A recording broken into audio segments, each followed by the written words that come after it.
Olá! Hoje a gente vai mergulhar numa das histórias mais intensas e dramáticas da Bíblia, lá do livro de Gênesis.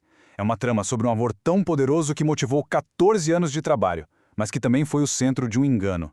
Um engano que mudou para sempre o destino de uma nação. A nossa história começa com aquela pergunta clássica, né? Uma pergunta que move incontáveis narrativas há séculos. Até onde alguém é capaz de ir por amor? Só que a história também força a gente a olhar o outro lado da moeda. O que acontece quando esse mesmo amor é usado como uma armadilha, num ato de traição? Vamos entender como esses dois extremos se encontram nessa história. Bom, nossa jornada começa num lugar que, no mundo antigo, era praticamente o centro de tudo, um poço de água. E é ali que um viajante chamado Jacó chega, sem fazer a menor ideia de que seu destino estava prestes a virar de cabeça para baixo. Ele encontra os pastores e logo percebe que tem algo acontecendo ali. Eles explicam que estão esperando juntar mais gente para conseguir mover uma pedra pesadíssima que tampava o poço. Era um trabalho para vários homens.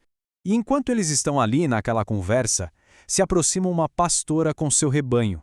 O nome dela era Raquel, filha de Labão, que por coincidência era tio do próprio Jacó. E olha, no momento em que Jacó bate o olho em Raquel, alguma coisa muda. Num gesto impressionante, movido por uma força que ninguém sabe de onde veio, ele vai lá e sozinho rola aquela pedra enorme que os outros pastores não conseguiriam mover. E ainda por cima, ele mesmo dá água para o rebanho do tio. Jacó é super bem recebido na casa do tio Labão. Mas essa hospitalidade toda logo vira negócio. Quando Labão pergunta qual seria o pagamento ideal para Jacó, a resposta não é em ouro nem prata. É algo muito mais valioso. Bom, Labão tinha duas filhas, e o texto bíblico faz questão de deixar a diferença entre elas bem clara.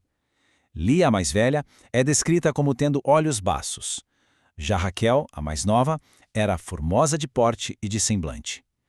E foi por Raquel, claro, que Jacó se apaixonou perdidamente. Então Jacó faz a sua proposta. Ele trabalharia para Labão por 7 anos e, em troca, o direito de se casar com Raquel. E aqui vem uma das frases mais bonitas da história, que mostra a dimensão desse amor. Para Jacó, aqueles 7 longos anos de trabalho duro pareceram poucos dias. Tudo isso por causa do amor imenso que ele sentia por Raquel. Os 7 anos finalmente se passam. Jacó cumpriu a parte dele no acordo e agora ele quer sua noiva. Labão, então, prepara uma grande festa de casamento. A cerimônia acontece à noite. E aqui tem um detalhe fundamental. Segundo os costumes da época, a noiva era levada ao noivo toda coberta por um véu e a escuridão da noite era um fator-chave para tudo que estava prestes a acontecer. Mas quando o sol nasce na manhã seguinte, Jacó descobre a verdade. E é um choque. A mulher que está ali, do lado dele, não é a mulher pela qual ele trabalhou durante 7 anos.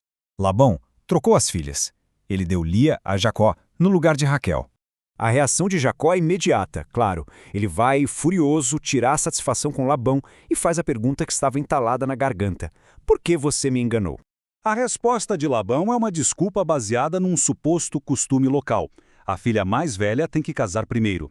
Mas em vez de pedir desculpas, ele enxerga ali uma nova oportunidade de negócio e propõe um segundo acordo. Labão dita as novas regras. Jacó teria que terminar a semana de núpcias com Lia. Depois disso, ele poderia sim se casar com Raquel, mas com uma condição: trabalhar por mais 7 anos. E por incrível que pareça, Jacó aceita. O amor dele por Raquel era tão grande, tão avassalador, que ele topou trabalhar no total 14 anos por ela. Só que a história não termina com o segundo casamento. Na verdade, é aí que um novo drama familiar começa. Jacó agora tem 2 esposas, que são irmãs, e o favoritismo dele por Raquel cria uma rivalidade muito dolorosa dentro de casa. A narrativa, então, ganha uma reviravolta de natureza divina. O texto diz que, ao ver que Lia era desprezada, o Senhor a tornou fértil. E aí temos um paradoxo trágico. A esposa que não era amada podia ter filhos, enquanto Raquel, a esposa amada, era estéril. E o que a gente vê de forma tão comovente é a história por trás dos nomes dos filhos de Lia.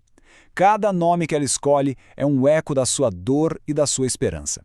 No começo, é um desejo desesperado pelo amor do marido. Mas no final, com Judá, há uma mudança, uma virada de chave em direção à sua fé em Deus.